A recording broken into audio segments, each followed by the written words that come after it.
datang kembali di podcast STT Senpo Bandung. Kali ini kita akan membahas mengenai topik-topik yang tidak kalah menarik dari topik sebelumnya. Karena pada topik kali ini kita akan membahas mengenai kasih Tuhan selamatkan seseorang. Pada kali ini saya bersama dengan narasumber kita yaitu Ibu Eti Wartika. Baik, tidak membuang-buang waktu, kita akan bertanya langsung kepada narasumber kita mengenai tentang kasih Tuhan selamatkan hidup. Nih, menurut Ibu sendiri nih, menurut pandangan Ibu sendiri, kira-kira bagaimana nih pandangan Ibu mengenai kasih Tuhan bisa menyelamatkan seseorang? Ya, baik. Ya, tentu karena kasih Tuhan adalah dasar keselamatan. Ya, kasih Tuhan itu merupakan dasar keselamatan bagi seseorang, bagi manusia, bagi kita semua. Karena sudah jelas manusia tidak bisa menyelamatkan dirinya sendiri kalau bukan kasih Tuhan. Kita mengulas ketika Adam dan Hawa jatuh ke dalam dosa. Ya, ketika Adam dan Hawa jatuh ke dalam dosa, maka akhirnya putuslah hubungan Allah dengan manusia dan akhirnya mereka diusir dari Taman Eden. Ya, itu membuktikan bahwa dosa itu membuat mereka terpisah dari Allah. Namun Allah tidak membiarkan mereka jatuh untuk selamanya atau dihukum oleh dosa. Allah memberi harapan saat itu langsung. Ya, sesaat setelah manusia jatuh dalam dosa, waktu itu Tuhan berfirman di dalam Kejadian 3 ayat 15 bahwa janji tentang keturunan perempuan itu ya yang akan mengalahkan atau menghancurkan kuasa iblis dan dosa ya, dan itu adalah berbicara tentang Yesus Kristus. Janji awal yang berbicara tentang Yesus Kristus sebagai juru selamat, itu yang dikatakan sebagai proto-evangelium ya, proto-evangelium. Nah, kenapa Tuhan menjanjikan hal itu ya, janji keselamatan kepada Adam dan Hawa yang sudah jatuh dalam dosa, oleh karena memang dampak dosa itu kan menyeluruh ya. Itu berdampak bagi manusia yang adalah keturunan Adam. Ya, sebagaimana di dalam Roma 5 ayat 12 dikatakan bahwa dari satu orang berdosa akhirnya seluruh umat manusia juga kena dampaknya berdosa. Kemudian dikatakan juga bahwa Roma 3:23 ya, bahwa dikatakan dengan jelas di situ bahwa semua orang sudah kehilangan kemuliaan Allah dan upah dosa adalah maut. Jadi jelas manusia butuh keselamatan, sehingga dinyatakanlah Kejadian 3:15 tersebut, dan akhirnya digenapi di dalam Yohanes 3:16. Bagaimana itu bunyinya? Karena begitu besar kasih Allah akan dunia ini, sehingga ia telah mengaruniakan anak yang tunggal supaya setiap orang percaya kepadanya tidak binasa, melainkan beroleh hidup yang kekal. Jadi digenapi di dalam pribadi Yesus dengan pengorbanannya di kayu salib, yaitu untuk menebus dosa seseorang atau dosa kita semua, juga dosa saya dan dosa kita semua ya. Demikian itu. Ternyata mengenai kasih ini, kalau kita lihat ya, bagaimana sih kasih itu bisa menyelamatkan? Ternyata kasih itu bisa menyelamatkan melalui Yesus Kristus itu ya, Bu. Betul. Melalui kematian yang salib itu yang bisa menyelamatkan kita ya, begitu. Iya. Oke, nah kan kita udah bincang-bincang nih mengenai kasih itu bisa menyelamatkan seseorang, bagaimana kasih itu. Nah, kalau dari Ibu sendiri nih mengenai kasih tersebut, pernah nggak sih Ibu sendiri tuh kadang ngerasa nggak layak gitu mengenai kasih tersebut? Pernah nggak Ibu ngerasa nggak layak menerima kasih tersebut karena wah, enak banget loh kita bisa menerima kasih begitu aja gitu ya?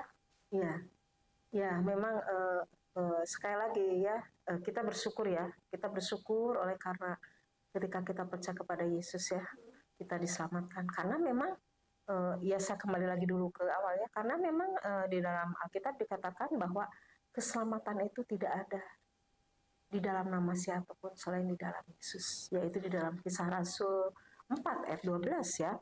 Dan keselamatan tidak ada di dalam siapapun juga selain di dalam Dia, yaitu Yesus Kristus ya. Sebab di bawah kolong langit ini tidak ada nama lain yang diberikan kepada manusia yang olehnya kita dapat diselamatkan. Kemudian juga di dalam Yohanes 14 ayat 6 ditekankan bahwa Yesuslah jalan dan kebenaran dan hidup. Tidak ada seorang pun yang datang kepada Bapa yang sampai ke surga kalau tidak melalui Yesus. Nah, tadi pertanyaan kakak berikutnya. Ngerasa nggak layak nggak kira-kira menerima kasih itu? Kalau ibu sendiri pernah nggak sih merasa nggak layak menerima kasih tersebut? Gimana sih ibu mengatasi masalah itu gitu?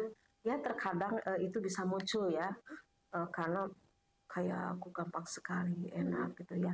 Bisa muncul ketika kita menyadari bahwa aduh hari-hari kita tuh tetap penuh dengan dosa kok ya. Hari-hari kita tuh nggak lepas dari dosa. Mengingat hal itu atau menyadari hal itu kadang muncul perasaan aduh tidak layak, siapa sih kita. Nah, untuk mengatasinya bagaimana? Kembali kita harus memahami bahwa Yesus menawarkan hal itu oleh karena kasih karunia. Bukan oleh sesuatu yang kita buat, tetapi oleh karena Yesus telah berbuat.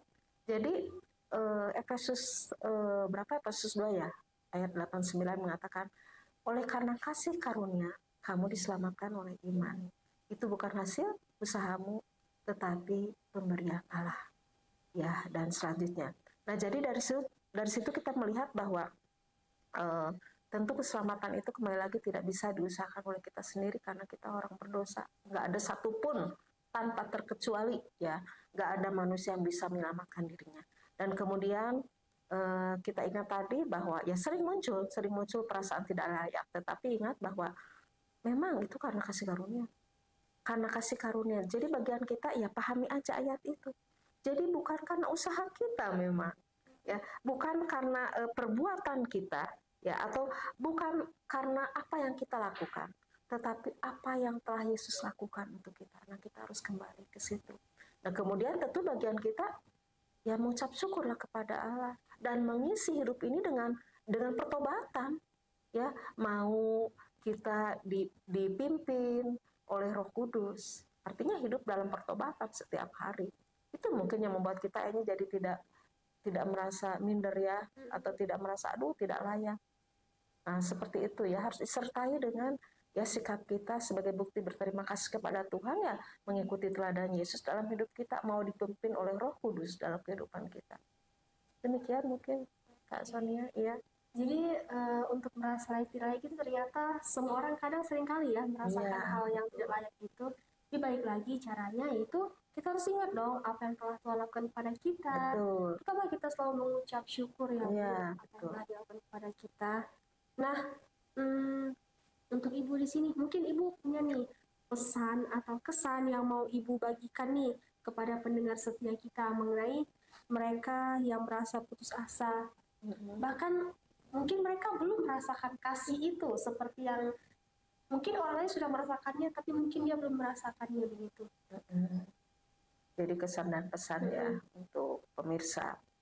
Ya tentunya supaya pemirsa semua merasakan kasih Tuhan itu dan kita tahu bahwa keselamatan itu hanya di dalam Yesus. Mari ya kita beriman kepada Yesus, percaya kepada Yesus, maka kita akan beroleh keselamatan di dalam Yesus. Itu saja. Oke, baik, terima kasih ya Bu. Ya, untuk para penonton setia, ketika teman-teman di sini mungkin yang belum merasakan kasih Tuhan itu, tetapi jangan berputus semangat ya, tetap setia kepada Tuhan itu. Percaya kok suatu saat nanti setiap orang yang percaya pasti mereka akan merasakan kasih itu. Oke, baik. Saya mengucapkan terima kasih kepada Ibu Eti yang sudah menyediakan waktunya untuk kita berbincang-bincang mengenai kasih tersebut.